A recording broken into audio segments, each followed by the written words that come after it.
ಯಾಕಂದ್ರೆ ಈಗ ಬಿಡದಿಯಲ್ಲಿ ನಿನ್ನೆ ರೈತರು ಹೋಗಿರುವಂಥ ಸರ್ವೆ ಆಫೀಸರ್ಸ್ಗೆ ಒಂದು ಪರ್ಕೆಯಲ್ಲಿ ಹೊಡೆದಿರೋದು, ಕಲ್ಲು ಎರಚಿರೋದು, ಅದ್ರ ಜೊತೆಗೆ ಆ ರೈತರ ಮೇಲೆ FIR ಆಗಿದೆ ಸರ್. ತೀವ್ರ ವಿರೋಧ, ಬಿಡದಿ ಬೇಡ ಟೌನ್ಶಿಪ್ ಅನ್ನೋದು ನಿನ್ನೆ ಕಾಣಿಸಿದೆ. ನೋಡಿ, ಅವರು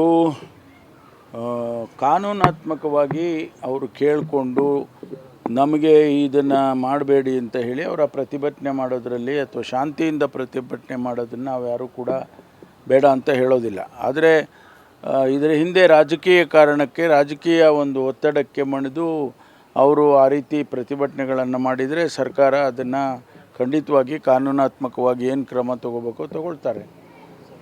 ಯಾಕೆಂದರೆ ಇದು ನ್ಯಾಯಯುತವಾಗಿ ಅವರು ಹೋರಾಟ ಮಾಡೋದರಲ್ಲಿ ತಪ್ಪೇನಿಲ್ಲ. ಅವರು ಹೇಳ್ಕೊಳ್ಳಿ, ನಾವು ಸರ್ಕಾರ ಹೇಳ್ತೀವಿ, ಹೌದು ನಮಗೆ ಈ ರೀತಿ ಈ ಕಾರಣಕ್ಕೆ ಈ ಜಮೀನು ಬೇಕಾಗುತ್ತೆ, ನಿಮಗೂ ಕೂಡ ಒಳ್ಳೇದು ಮಾಡ್ತೀವಿ ಅಂತ ಹೇಳುವಂಥದ್ದನ್ನು ಸರ್ಕಾರ ಹೇಳುತ್ತೆ. ಆದರೆ ಯಾರದೋ ಒಂದು ಒತ್ತಡಕ್ಕೆ ಮಣಿದು ರಾಜಕೀಯ ಕಾರಣಕ್ಕಾಗಿ ಈ ರೀತಿ ಎಲ್ಲ ಮಾಡಿದರೆ ಕಾನೂನು ಏನು ಕ್ರಮ ತಗೋಬೇಕೋ ತಗೊಳ್ತಾರೆ. ಆಗಸ್ಟಲ್ಲಿ ಅಧಿವೇಶನ ನಡೆಯುವಂಥ ಈಗ ಚಾನ್ಸಸ್ ಇದೆ, ಬಟ್ ಇನ್ನು ಕ್ಯಾಬಿನೆಟ್ ಎಕ್ಸ್ಪ್ಯಾನ್ಷನ್ ಆಗಿಲ್ಲ. ಒಂದಿಷ್ಟು ಸಮಸ್ಯೆಗಳಾಗಬಹುದು ಸ್ಟೇಟ್ ವೈಡ್ ಅಂತ ಸರ್. ಇಲ್ಲ, ನೋಡೋಣ, ಅದನ್ನೆಲ್ಲವನ್ನು ಕೂಡ ನಾವು ಫೇಸ್ ಮಾಡಲೇಬೇಕಲ್ಲ, ಮಾಡ್ತೀವಿ. ಈಗ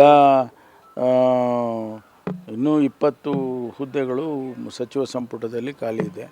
ಅದನ್ನು ತುಂಬೋದಕ್ಕೆ ಈಗಾಗಲೇ ಹೈಕಮಾಂಡ್ನವರು ಚರ್ಚೆಗಳನ್ನು ಮಾಡ್ತಿದ್ದಾರೆ. ರಾಹುಲ್ ಗಾಂಧಿಯವರು ಕೂಡ ಈಗ ವಾಪಸ್ ಬಂದಿದ್ದಾರೆ ಅವರು ವಿದೇಶ ಪ್ರವಾಸದಿಂದ.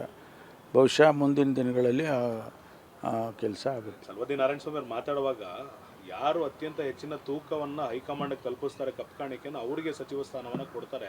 ಕಾಂಗ್ರೆಸ್ ಹೈಕಮಾಂಡ್ನಲ್ಲಿ ಇದೇ ಪದ್ಧತಿ ಇರೋದು ಅಂತ ಬಹಿರಂಗವಾಗಿ ಹೇಳಿ. ಭಾರತೀಯ ಜನತಾ ಪಾರ್ಟಿಯಲ್ಲಿ ಏನು ಮಾಡಿದ್ರು ಅದನ್ನು ಅವ್ರು ಹೇಳ್ತಾರೆ. ಭಾರತೀಯ ಜನತಾ ಪಾರ್ಟಿನ ಅದನ್ನೇ ಮಾಡಿರ್ಬೇಕಲ್ವ ಅವರು. ಅದನ್ನು ಅವರು ನಮ್ಮ ಬಗ್ಗೆ ಹೇಳೋದು ಅಷ್ಟು ಸರಿ ಇರಲ್ಲ. ನಮ್ಮ ಕಾರ್ಯಕ್ರಮಗಳನ್ನು ನೀವು ನೋಡ್ತಾ ಇದ್ರೆ ನಮ್ಮ ಚಾನೆಲ್ ಅನ್ನ ಸಬ್ಸ್ಕ್ರೈಬ್ ಮಾಡಿ, ಪಕ್ಕದ ಬೆಲ್ ಐಕಾನ್ ಒತ್ತಿ ನಮ್ಮನ್ನ ಬೆಂಬಲಿಸಿ.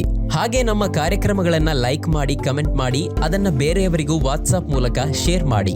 ನೀವು ಹೀಗೆ ಮಾಡಿದಾಗ ನಮ್ಮ ಚಾನೆಲ್ ಇನ್ನಷ್ಟು ಮತ್ತಷ್ಟು ಜನರಿಗೆ ತಲುಪಲು ನೀವು ನಮ್ಮೊಂದಿಗೆ ಸಹಕರಿಸಿದ ಹಾಗಾಗುತ್ತೆ.